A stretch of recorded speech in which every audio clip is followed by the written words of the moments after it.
Another day, another story. Amy Winehouse, Kurt Cobain and Janis Joplin number among the tragically long list of musicians who died at 27. The untimely deaths of famous musicians at age the 27th of May be a coincidence, but it is a tragic coincidence. Welcome to Taboo Eminent Channel. The mythology of the 27 Club gained prominence with the death of Kurt Cobain in 1994 since he died at the same age as iconic rock musicians, including Jimi Hendrix, Janis Joplin and Jim Morrison, when they died in the 1970s. The premature death of Amy Winehouse at age 27 in 2011, again renewed interest in the age's apparent curse. This is a list of some of the artists and musicians who died at the far too young age of 27. Echoes of the Club. In the dimly lit backroom of an old vinyl record store, a young musician named Lily sat surrounded by the echoes of legends. Posters of Robert Johnson, Jimi Hendrix, and Kurt Cobain adorned the walls, their eyes seemed to follow her every move. Lily was a gifted songwriter and singer, known for her hauntingly beautiful voice that seemed to carry the weight of the world. She had always been fascinated by the enigmatic allure of the 27 Club. One day, she stumbled upon an ancient, leather-bound journal hidden behind a stack of forgotten records. Its pages were filled with cryptic lyrics, sketches of guitar chords, and the stories of musicians who had once been where she was now. As she delved deeper into the journal's secrets, Lily felt a strange connection with the artists of the past. Their struggles, their passion, and their untimely deaths felt like an invisible thread weaving through her own life. The more she read, the more she sensed an otherworldly presence guiding her music. Driven by inspiration and curiosity, Lily started composing songs that seemed to channel the spirits of the 27 Club.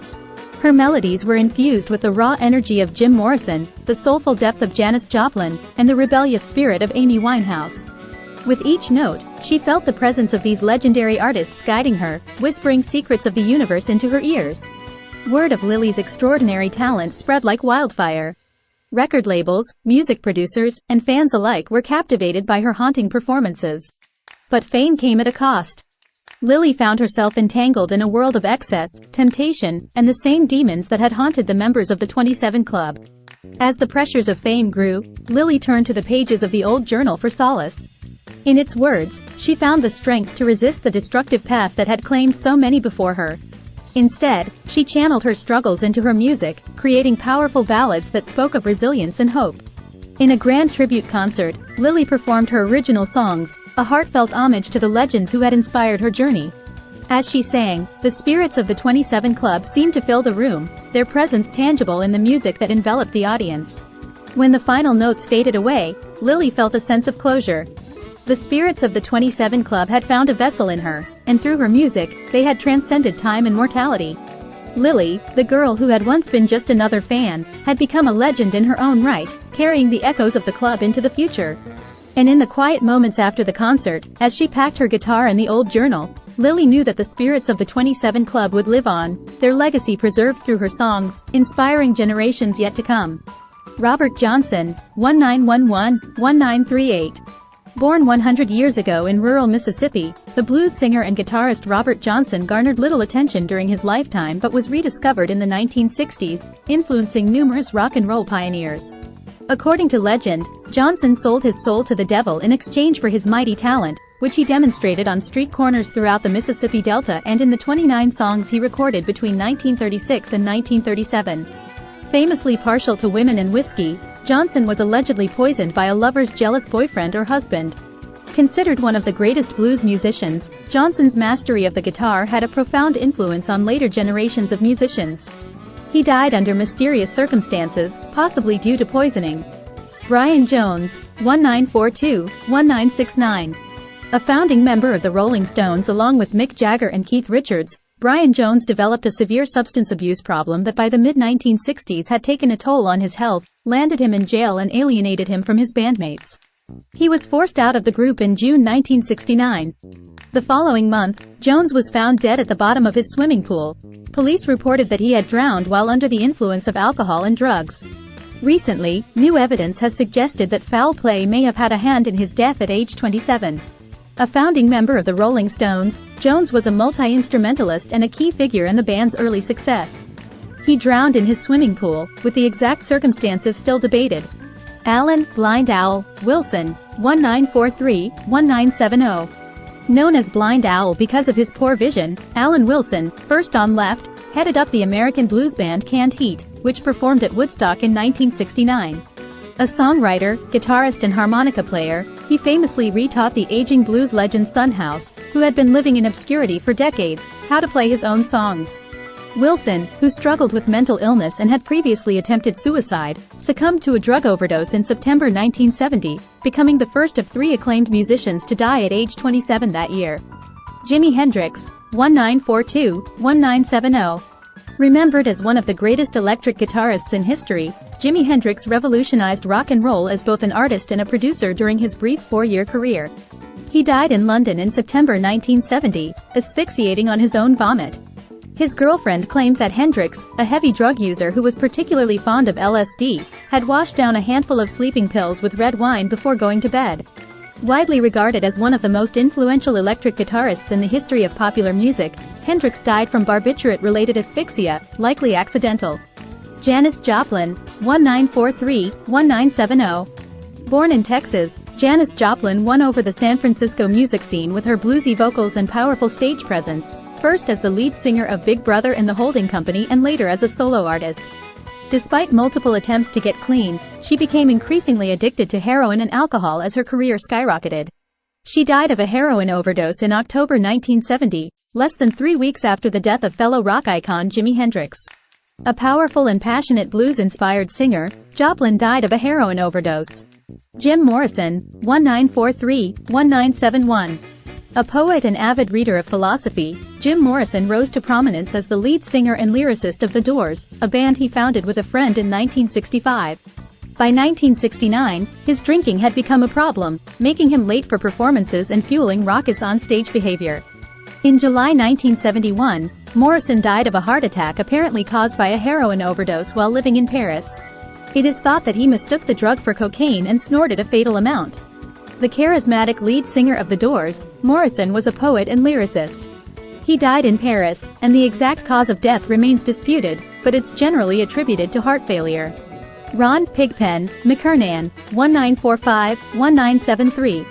A founding member of the Grateful Dead, Ron McKernan, who went by the nickname Pigpen, did not share his bandmates' predilection for LSD and other psychedelic drugs.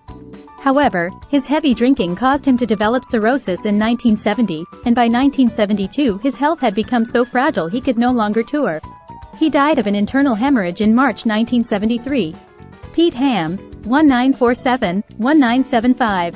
As lead vocalist of 1970s rock band Badfinger, Ham helped craft some of the group's best-selling songs to date, including Baby Blue and No Matter What. He also co-wrote Without You, a #1 hit that would later be covered by Harry Nilsson and Mariah Carey. Ham worked with the Beatles after the group signed to their Apple label. One of the band's biggest singles was 1970's Come and Get It, with Paul McCartney. Ham died just days before he would have turned 28 on April 27, 1975. Kurt Cobain, 1967-1994. An icon of the Seattle grunge scene, Kurt Cobain formed Nirvana with a friend in 1985. The band achieved mainstream success in the early 1990s. Under a glaring public spotlight, Cobain struggled with mental illness, chronic health problems and heroin addiction. He committed suicide in April 1994, leaving behind his wife, the musician Courtney Love, and their baby daughter. The frontman of Nirvana, Cobain was a central figure in the Seattle grunge scene of the 1990s. He died by suicide. Amy Winehouse, 1983-2011. An English singer-songwriter whose powerful voice and unique style won her numerous awards and honors, Amy Winehouse battled drug and alcohol addiction for years.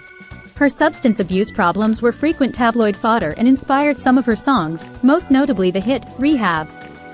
On July 23, 2011, Winehouse was found dead in her London apartment, becoming the latest musician to have their career cut tragically short at age 27. Known for her soulful voice and jazz-influenced style, Winehouse died of alcohol poisoning. Harmony of Souls. In the heart of the city, where neon lights flickered against the backdrop of the night sky, Lily's rise to fame was meteoric. The music industry, captivated by her unique talent, showered her with accolades and awards. But amidst the glitz and glamour, Lily remained grounded, always aware of the ethereal presence that guided her. Her connection with the 27 Club grew stronger with each passing day. In the quietude of her studio, she often felt the spirits of her muses lingering, offering subtle nudges and whispers of encouragement. It was as if their collective experiences had woven into her very being, shaping her music in profound ways.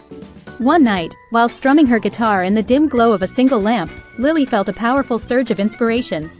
The room seemed to vibrate with energy as she composed a song unlike any other.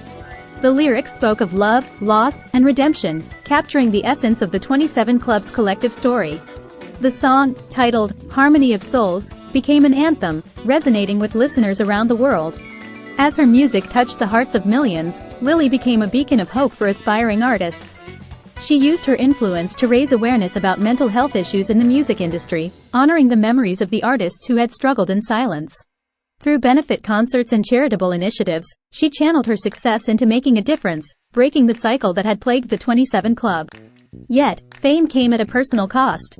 Lily faced relentless scrutiny from the media and the pressures of living up to her own legend.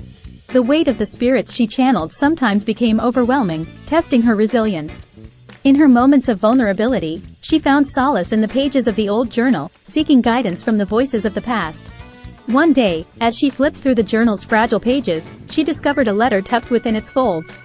It was a heartfelt message from a long-lost relative, revealing that Lily was, in fact, a distant descendant of one of the members of the original 27 Club. The revelation brought a profound sense of closure, as if destiny had intertwined their paths across time. Embracing her lineage, Lily continued her musical journey, crafting albums that became anthems of a generation. Her concerts became spiritual experiences, where the audience felt the presence of the 27 Club, their souls harmonizing with Lily's melodies. In the end, Lily's story became a testament to the enduring power of music and the timeless connection between artists. The spirits of the 27 Club, once lost in the annals of history, had found a voice in Lily, ensuring that their legacy lived on, not as a tale of tragedy, but as a symphony of souls united by the universal language of music. Thanks for watching. Request you to subscribe the channel.